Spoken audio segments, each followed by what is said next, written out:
Good morning, YouTube, cycling friends. Hey, hope you're having a blessed week.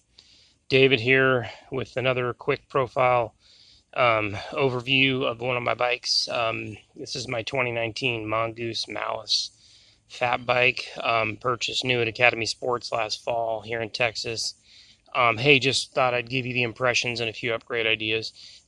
This is one of my most favorite bikes. It really is a winner. I use it for at least half my fitness rides. On a fat bike, the advantage for fitness is that you can really get a great workout because you are pushing a heavier bike with heavier wheels and tires. And I'm frequently pressed for time, so this allows me to burn a lot of calories and watts and I can get basically a fitness in a 13-mile up and downhill road ride that I can do in about an hour flat, as I would in a 2-hour plus bike ride on a road bike.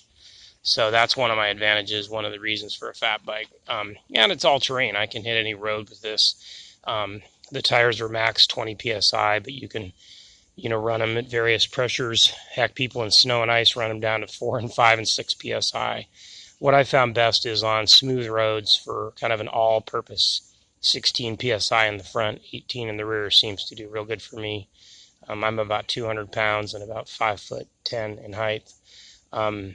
These, I think, come in different frame sizes. This is the average frame size. I didn't order anything special here.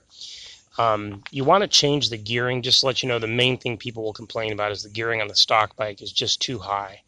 And it's fine for flat ground only or maybe beach cruising or something, but not if you're going to be climbing any hills. And let me a sec, I'll show you a close-up of the cassette here.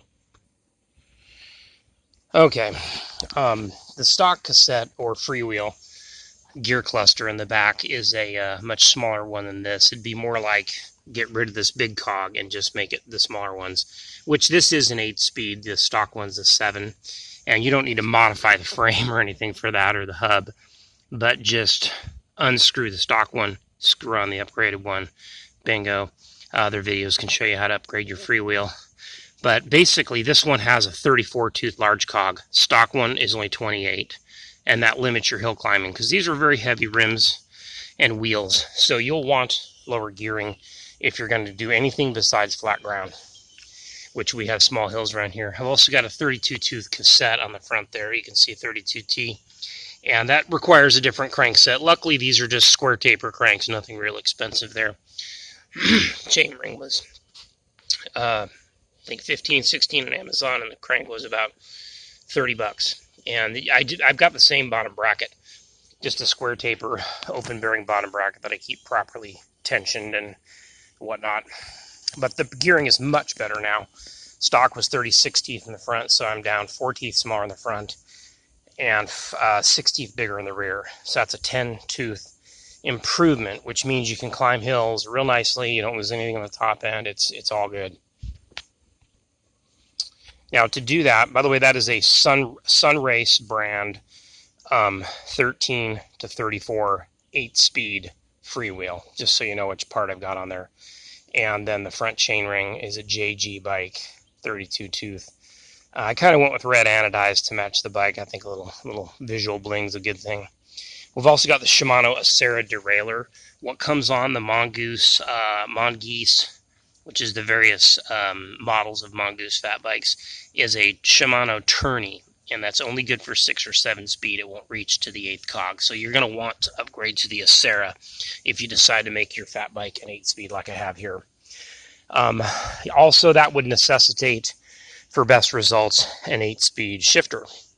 So you want to look for a Shimano trigger shifter rapid fire 8-speed mountain bike style shifter. You only need one of them, of course, because these bikes are all a one-by, meaning there's no front derailleur, which in my mind is a good thing, helps simplify the bike.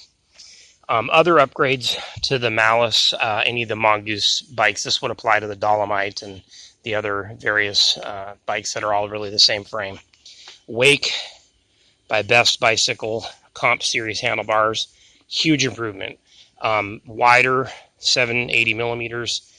Gives you more leverage. It looks better. I weighed them. They're about less than half the weight of the stock bars. So nice weight reduction there. I did get a different seat post, so I have more adjustability. You can slide the seat fore and aft much easier with this style clamp than the other old school thing with the bolt. And I believe it's 27.2, but do check yours to be sure. They could shift that on you and you wouldn't know. They make 5 different diameters of seat posts. This one's an FMF XTR brand, $20 on Amazon for that. The bike weighs stock about 42 pounds, and these are an entry-level fat bike. It's the kind of bike you buy when you're not sure if you like fat biking. And I bought it last fall, and I've just been delighted with it. If you're going to climb mountains in Colorado, you might want the carbon fiber or the aluminum fat bike. If you're sticking to flat ground, the weight matters far less. And if you're looking for a great workout, you could get a really great workout with this in the Colorado mountains. The bike pedals very easy. These tires are disarming because you think, wow, it's going to be hard to pedal with all that tire, but it's not really the case. You do go slightly slower. The fastest I can average on this on a road ride is about 13 miles an hour, whereas on my road bike, I'd be more like 15 to 16 miles an hour. Let me see what else. I've upgraded the stem. That's a bike fit issue. A longer 110 millimeter stem was what it took for my length of torso to make the bike fit me well. And I've also gone tubeless on the tires. I would encourage anyone to consider running, 4 or 5 ounces of sealant. And I use the tubeless bladder method here, which is, if you look it up on YouTube, it's called Split Tube Ghetto Tubeless for a fat bike. There's like a video where a guy shows all the steps. I just did what he shows, and I'd be happy to answer any questions about that in the comments. But I'm running basically 5 ounces of homebrew sealant here in each tire, and I never have any problem with flats. So it's a great thing.